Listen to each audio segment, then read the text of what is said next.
नमस्कार, मी प्रणिता बोरसे. आपण पाहत आहात TV9 मराठी. बुलेटिनमध्ये सुपरफास्ट 50च्या माध्यमातून पाहूयात महत्त्वाच्या बातम्या.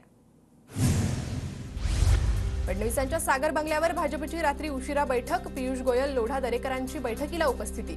दक्षिण मुंबईसाठी नार्वेकर आणि लोढांच्या नावाची बैठकीत चर्चा झाल्याची माहिती. शरद पवारांची आज अमरावतीच्या वरुडमध्ये जाहीर सभा. महाविकास आघाडीचे उमेदवार अमर काळेंच्या प्रचारार्थ सभेचं आयोजन.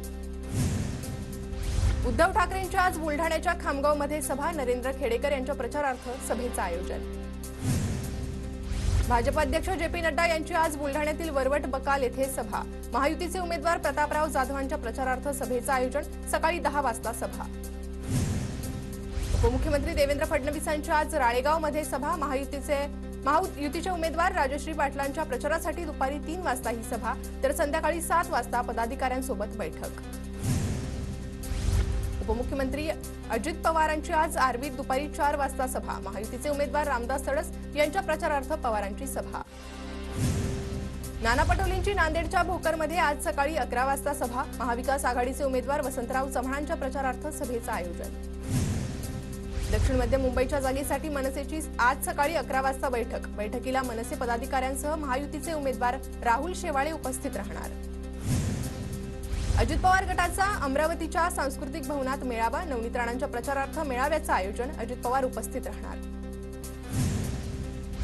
महायुतीचे उमेदवार संजय मंडलिकांच्या आजपासून सलग कोल्हापुरात प्रचार सभा. सकाळी 10 वाजल्यापासून स्वामी समर्थ मंदिर परिसरातून करणार प्रचाराला सुरुवात. नारायण राणे आज रत्नागिरी दौऱ्यावर. महायुतीच्या पदाधिकाऱ्यांसोबत बैठक. दुपारी 1 वाजता बैठकीचं आयोजन. खासदार सुप्रिया सुळे आज बारामती दौऱ्यावर. बारामतीच्या भिगवण चौकातील महावीर जयंतीनिमित्त एका कार्यक्रमाला भेट देणार. महायुतीच्या उमेदवार सुनेत्रा पवारांचा आज मुळशी दौरा, तर जय पवार आणि विजय शिवतारेंचा सुनेत्रा पवारांच्या प्रचारार्थ जेऊर इथून संयुक्त दौरा. महायुतीचे उमेदवार हेमंत गोडसे आज नाशिक शहरातून प्रचाराला सुरुवात करणार, तर महाविकास आघाडीचे उमेदवार राजाभाऊ वाजेंचा देखील नाशकात प्रचार. अजित पवारांचा उमेदवारी अर्ज निवडणूक आयोगाच्या तपासणीत नामंजूर, तर सुनेत्रा पवारांचा उमेदवारी अर्ज मंजूर. उद्या मावळ लोकसभेसाठी उमेदवारी अर्ज दाखल करणार. ही निवडणूक देशाची भावकीची नाही, श्रीरंग बारणे यांची प्रतिक्रिया. नागपूर रामटेक मतदारसंघाच्या EVM मशीन स्ट्रॉंग रूममध्ये सुरक्षित. स्ट्रॉंग रूमला 3 स्तरीय सुरक्षा, तर 24 तास केंद्रीय सुरक्षा यंत्रणा तैनात. नागपूरच्या कळमणा APMC मार्केटमध्ये 4 जूनपर्यंत EVM मशीन सुरक्षित ठेवल्या जाणार. नंदुरबार जिल्ह्यात 18 एप्रिलपासून फॉर्म विक्रीला सुरुवात. आतापर्यंत 55 अर्जांची विक्री. भाजप, काँग्रेस, वंचितसह अनेक अपक्षांनी उमेदवारी अर्ज घेतले. भंडाऱ्याच्या पलाडीतील स्ट्रॉंग रूममध्ये 2133 EVM मशीन सील बंद, तर स्ट्रॉंग रूमला देण्यात आली आहे त्रिस्तरीय सुरक्षा व्यवस्था. धुळे जिल्ह्यात केंद्रीय निवडणूक आयोगाकडून ज्येष्ठ नागरिक आणि दिव्यांगांसाठी गृह मतदानाची सोय. जिल्ह्यात मतदानाची टक्केवारी वाढवण्यासाठी जिल्हा प्रशासनाकडून विविध उपक्रम. नंदुरबार लोकसभेसाठी 13 मे रोजी मतदान होणार. जिल्ह्यातील 4ही मतदारसंघात प्रशासनाकडून तयारी. ऑक्टा FX विरोधात ईडीची कारवाई. परदेशी चलन व्यवहाराशी संबंधित प्रकरणात ईडीची मुंबई, चेन्नई, कोलकाता आणि दिल्लीत छापेमारी. राज्यात विजेच्या मागणीत वाढ. महानिर्मितीकडे 15 दिवसांचाच कोळसा शिल्लक. राज्यावर वीज संकटाचं सावट. मुंबईकरांना उकाड्यातून काहीसा दिलासा. 40च्या आसपास असलेल्या तापमानाचा पारा 34 अंशावर घसरला. मध्य प्रदेश, छत्तीसगड आणि महाराष्ट्रासह 11 राज्यांमध्ये उष्णतेची लाट. 17 शहरांमध्ये तापमानानं 43 अंशाचा टप्पा ओलांडला. पुढील 3 ते 4 दिवस अशी स्थिती राहण्याची शक्यता. मुंबईच्या पाणीसाठ्यात दिवसेंदिवस घट. जलसाठा 22.61%. कपातीबाबत पालिकेची चालढकल.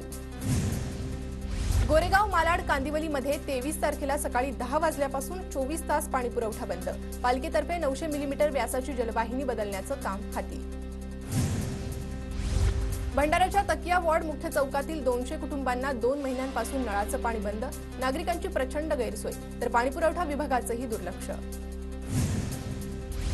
गोंदियाच्या देवरीमधील गोठणपार इथे एका लग्न समारंभाला आलेल्या 12 वर्षीय चिमुकलीचं अपहरण करून हत्या. जंगल परिसरात आढळला मृतदेह. चिमुकलीवर अत्याचार झाल्याचा प्राथमिक अंदाज. नंदुरबार बाजार समितीत कांद्याची आवक वाढली. दररोज 2000 कांद्यांची आवक. 15 दिवसात बाजारात 3 कोटी 80 लाखांची उलाढाल. पुण्याच्या कडूसमधील दक्षिणा फाउंडेशन संस्थेतील 170 विद्यार्थ्यांना जेवणातून विषबाधा. 57 विद्यार्थ्यांवर चांडोली ग्रामीण रुग्णालयात उपचार सुरू. सोलापूर जिल्ह्यातील अक्कलकोटमध्ये मुसळधार पावसाची हजेरी. अवकाळी पावसामुळे बासलेगाव, गरोळगी या 2 गावांची वाहतूक बंद, तर पावसामुळे पिकांचं देखील मोठं नुकसान होण्याची शक्यता. रत्नागिरी जिल्ह्यात अवकाळी पावसाची हजेरी. आंबा आणि काजू पिकावर परिणाम. काही भागात अजूनही ढगाळ वातावरण. पुणे जिल्ह्यातील खेड तालुक्यात अवकाळी पावसाची हजेरी. राजगुरुनगर, चाकण, आळंदी, भोसे, शेलपिंपळगाव, काळूस, बहुळ आणि दावडीत जोरदार पाऊस. अवकाळीमुळे उकाड्यापासून नागरिकांना दिलासा. धाराशिव जिल्ह्यातील उमरगा, तुळजापूर भागात वादळी वाऱ्यासह अवकाळी पाऊस. पावसानं आंबा फळ बागांचं नुकसान. लातूर जिल्ह्यातील किल्लारी, कासार, शिर्शी, हासोरीसह अनेक भागात वादळी वाऱ्यासह गारांचा पाऊस. अचानक झालेल्या गारपिटीमुळे शेती पिकांचं मोठं नुकसान. पुण्याच्या भोर तालुक्यात अवकाळी पावसाची हजेरी. अचानक बरसलेल्या पावसामुळे नागरिकांची तारांबळ. अवकाळीमुळे काढणीला आलेल्या ज्वारी, गहू, हरभऱ्याला फटका बसण्याची शक्यता. कोकणातल्या बाजारपेठांमध्ये आंब्याची मोठी आवक. मात्र अवकाळी पावसाच्या शक्यतेने दर गडगडलेत. आंब्याला 200 ते 300 रुपये डझन इतका दर. लातूरच्या आडत बाजारात 8 दिवसांपासून हमाल आणि माथाडी कामगारांचं काम बंद. जवळपास 15 कोटींची उलाढाल ठप्प. हमालीच्या दरात वाढ करण्याची मागणी. दुबईतील पावसाचा फटका. पुणे दुबई विमानसेवेला. पुण्याहून दुबईऐवजी नजीकच्या फुजैरा शहरात विमानं वळवली. प्रवाशांची गैरसोय. मुंबईत आज पश्चिम रेल्वे मार्गावर मेगा ब्लॉक. मध्य आणि हार्बर मार्गावर कोणताही मेगा ब्लॉक नाही. देखभाल दुरुस्तीच्या कामासाठी बोरीवली गोरेगाव दरम्यान सकाळी 10 ते दुपारी 3 पर्यंत ब्लॉक. पुणे मुंबई रेल्वे प्रवास पावसाळ्यात विना अडथळा होणार. मध्य रेल्वे व्यवस्थापकांकडून लोणावळ्यातील घाटमाथ्याची पाहणी. दरडी कोसळण्याची घटना टाळण्यासाठी प्रशासनाचे प्रयत्न. ठाण्यात रस्त्यावर कचरा फेकला तर दंडात्मक कारवाई होणार. ठाणे महापालिका आयुक्तांचा इशारा. मुंबईतील झाडांवरील रोषणाई 7 दिवसात हटवा. मुंबई महापालिकेचे विभाग कार्यालयांना आदेश. राज्यात शिक्षक भरतीचा मार्ग मोकळा. आचारसंहितेमुळे थांबलेल्या शिक्षक भरती प्रक्रियेला निवडणूक आयोगाकडून परवानगी. नंदुरबार जिल्ह्यात दुष्काळी भागातील विद्यार्थ्यांना परीक्षा फी परत मिळणार. शिक्षण विभागाचा निर्णय. 10वी आणि 12वीच्या विद्यार्थ्यांना दिलासा. पुण्याच्या भोरमधील उतरवली जिल्हा परिषद शाळेत पहिलीत दाखल होणाऱ्या विद्यार्थ्यांसाठी शाळापूर्व तयारी मेळाव्याचं आयोजन. मुलांची शाळेबद्दलची भीती घालवण्याच्या उद्देशातून मेळावा.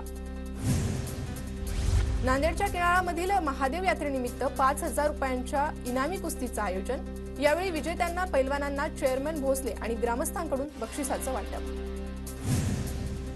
पुण्यात लहान मुलांसाठी आंबे खाण्याची अनोखी स्पर्धा. महाराष्ट्र माझा आंबा महोत्सवात बच्चे कंपनीची स्पर्धा रंगली.